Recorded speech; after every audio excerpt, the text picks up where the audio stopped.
Good morning, Joey. I couldn't take it with the no music. Sorry, I had to redo it.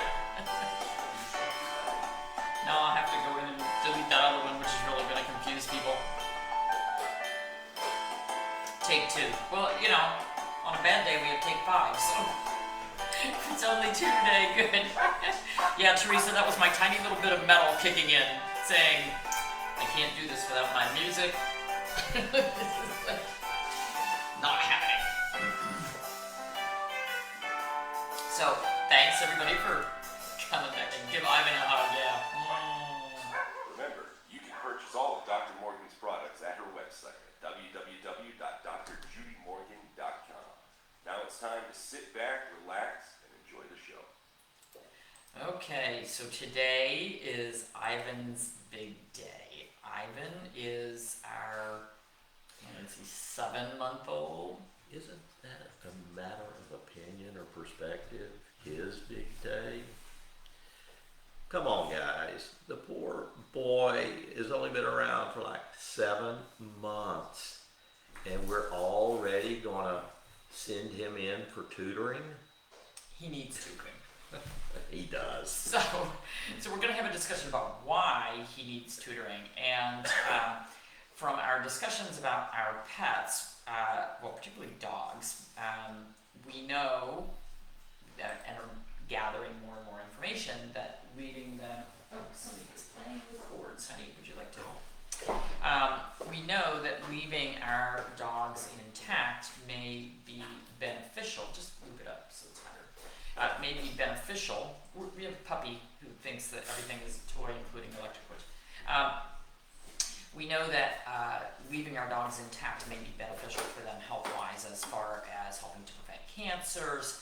Certainly not spaying or neutering until they have finished their growth and their bone growth plates are closed is definitely better for them.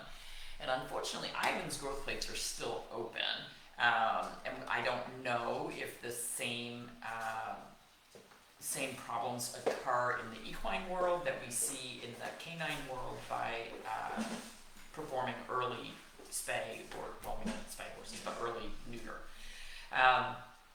But there are pros and cons, and I see people on social media sometimes talking about whether or not to leave male dogs intact, and sometimes there are people who have multiple females, multiple males, and leaving everyone intact ends up in unwanted litters, accidental breedings, and for for some people, it turns into anger on Facebook with people saying, "Oh, you can just you can separate them. It's no big deal." Well, we think it's no big deal from the perspective of someone who's not dealing with it. But there are some males who literally won't eat for the 3 weeks that a female is in heat. They are anxious, they are just going crazy, and it's it's unhealthy for them, for the level of anxiety that they deal with. In our case, we are having to get Ivan castrated a little earlier than we would like to, because he's been wreaking havoc on the farm. He came with his mama, so he was still nursing, and he certainly can be weaned at this point, and has been now. But we also have little Jasmine, and yes, Sonia, that'd be fun. And so he's been jumping on them, mounting them, thinking that he's Mr. Studley, except that he's not capable of doing anything at this point. But the problem is, Mama Donkey Ella has been so lame, and her front feet keep abscessing, and she's been so miserable because he's been jumping on her since we separated them a week ago, maybe 2 weeks now. Yeah. We separated them and put Mama and Jasmine in the paddock next to Ivan, so he still has his donkey company, and they are herd animals, and they like to stick with their species. So the miniature horses like to stick together, the big horses like to stick together, the donkeys like to stick together. So even when they're in a field together, we tend to see the minis grazing next to each other, we see the donkeys grazing next to each other. And Mama is much less lame without Ivan jumping on her. And poor Jasmine, when she came back from being at the university for 2 weeks in ICU, there was no way she was strong enough to put up with Ivan jumping on her. So, so we had to separate everyone, and then Cupcake, our mini hinny, who's a boy, got put in with Ivan to keep him company. So it's unfortunate to have to neuter him this early, but he actually knocked a fence down and went over it the other day trying to get to, and it happened to be when we were out of town and my mom was here by herself, but Ivan went over the fence and was just racing around chasing Mama Ella and Jasmine and the minis. And that's a dangerous situation, and these are big animals. These aren't small dogs that we're talking about.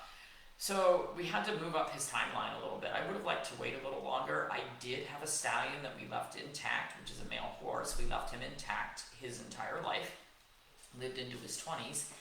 And unfortunately, when you have a stallion or a bull, these large male animals that are intact, they tend to have to live a solitary existence.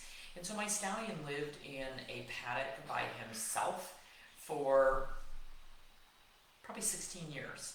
And he was miserable. His behavior was not great. He was great under saddle, but leading him and out in the field, he wanted to be with the girls so badly. He would jump fences. He was a passo. Passos are not good at jumping, but he would go over fences. He would pace the fence line all the time. Hard to keep weight on because he was pacing. And finally, when the stallion became mine, I inherited him, I could not take the pacing and the calling and the misery of him being alone.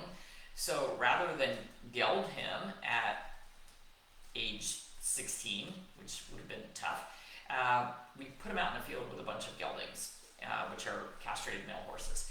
And he was amazing. He got along so well with those horses.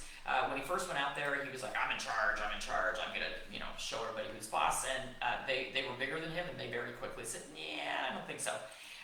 And so everybody got along and coexisted, and his behavior in hand and around the mares became instantly better because he had companionship. He got more exercise because he was in a bigger field. So Ivan, as much as I sort of hate to go through today's process, will end up being a much better pet, a much better pasture mate, and a lot easier to handle and not as bossy and pushy. It'll take about a month for the hormones to really completely be out of his system, so he'll stay by himself at least for the next week or so, for the healing process to occur, and then eventually we'll put everybody back together and everyone can get along again. For our kitty cats, for the biggest problem that I hear with intact male cats is their urine smells very bad. If you have multiple cats in the household, they are more likely to have more aggression toward other cats, and they are more likely to spray. So if you're going to keep your kitty cats inside, a lot of times castration is the way to go. Outdoor male neutered cats have an average life expectancy of 2 to 4 years because they fight so often. They contract a lot of viral diseases. So outdoor unneutered male cats, really not very healthy for them. Interestingly, we have seen a lot of male cats being neutered at very young ages, 8 weeks, 6 weeks, 10 weeks. Particularly if they're being adopted from shelters. I don't think that's healthy for them. I worked for someone way back early in my career who said that he didn't think that male cats should be neutered until at least 9 months of age. So we were doing them between 9 and 12 months. And his feelings were that their urinary tract needed that male hormone to really develop and for the urethra to have a larger opening, which is the tube going out through the penis. He wanted that to have be fully developed so that it would help decrease the amount of urinary blockages that we would see in kitty cats. I think now we have a pretty good handle on the fact that having the correct diet high in moisture for our cats is what's really going to solve that issue. But I think that the timing of castration also plays into that. For our dogs, we know that we don't want to neuter until after the growth plates have closed, if at all possible. I know that when we're getting animals through rescues and shelters, they're neutering very early. I think that is a very bad idea. But we want to leave their growth plates open, and we want to leave them intact. And so the growth plates are going to close somewhere between 9 and 12 months generally for most breeds. So we're looking at delaying castration. For the first 30 years of my career, this was never looked at, and it was 6 months. Everybody gets spayed and neutered at 6 months. And we now know that that timing is not the best. For a lot of dog owners, we are now leaving them intact. Stewie is intact, and Forrest is going to remain intact. We don't have any unspayed females. We don't have to worry about crazy hormones around here. So I am going to leave them intact because I think it is better for their health and longevity in the long run.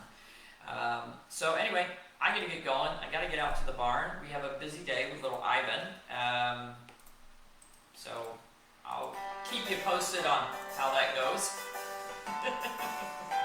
Hopefully okay.